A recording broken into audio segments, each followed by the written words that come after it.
দেখুন, এই ক্যাম্প প্রতি বছরই করা হয়।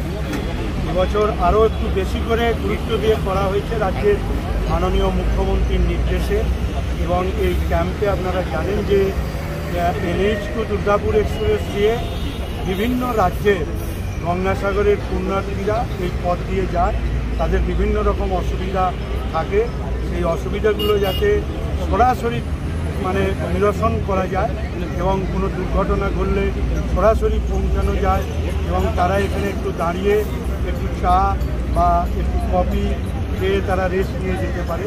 এবং তাদের যদি শরীর খারাপ থাকে, এখানে মেডিকেল টিম ডাক্তারবাবুরা রয়েছে, তার পরিষেবার ব্যবস্থাও আমরা এই ক্যাম্পে রেখেছি। এবং আমাদের এই ক্যাম্প গঙ্গাসাগর মেলা যতদিন চলবে এই ক্যাম্প চলবে। এবং আজকে আনুষ্ঠানিকভাবে আমাদের জেলা শাসক SP সাহেব সকলের উপস্থিতি আজকে এখানে উদ্বোধন হলো। এবং এই অ্যাম্বুলেন্স এখানে আছে, ট্রেন আছে, ডাক্তারবাবুরা আছে এবং সমস্ত ব্যবস্থাই এই ক্যাম্প থেকে থাকবে। এবং তারা যতক্ষণ না ফিরছে ততক্ষণ পর্যন্ত আমরা এই ক্যাম্প চালিয়ে